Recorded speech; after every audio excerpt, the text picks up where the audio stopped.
হঠাৎ নতুন গ্রাহকের ক্রেডিট কার্ড ব্লক করে দিল আইসিআইসিআই ব্যাংক। জানেন কি ঠিক কতজন গ্রাহকের ক্রেডিট কার্ড আচমকা ব্লক করে দেওয়া হয়েছে? প্রায় 17,000 নতুন গ্রাহকের ক্রেডিট কার্ড আচমকাই ব্লক করে দিল আইসিআইসিআই ব্যাংক। দেখুন বিস্তারিত।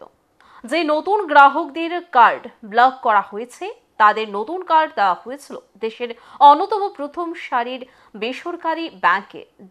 যেহেতু ক্রেডিট কার্ড গ্রাহক হয়েছেন তার 0.1% কার্ড ব্লক করে দেওয়া হয়েছে।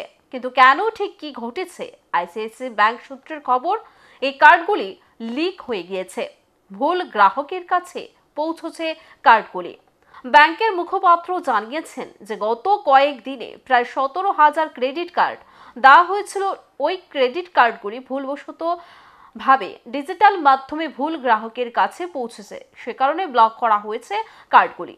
মোবাইল পের সুরক্ষা নিয়ে আশঙ্কা প্রকাশ করেন সোশ্যাল মিডিয়ায়। তারা দাবি করছেন যে অন্য কারো সংক্রান্ত তথ্য সিসিডি অ্যাপে দেখা যাচ্ছে।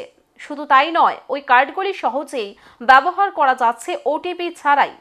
অন্য কারো পেমেন্ট অ্যাপ ব্যবহার করা যাবে বলেও দাবি করেন তারা। তবে ব্যাংক কর্তৃপক্ষের তরফে আশ্বাসও দেওয়া হয়েছে যে এই ত্রুটির কারণে কোনো কার্ডের অপব্যবহার হয়নি, গ্রাহকদের সব তথ্যই সুরক্ষিত রয়েছে। কোনো রকম আর্থিক ক্ষতি হলে তার ক্ষতিপূরণ দেওয়া হবে বলেও গ্রাহকদের আশ্বাস দেওয়া হয়েছে। স্বাভাবিকভাবেই ক্রেডিট কার্ডের মতো গুরুত্বপূর্ণ কার্ডের তথ্য ফাঁস হওয়ায় আতঙ্কে ব্যাংকের গ্রাহকরা।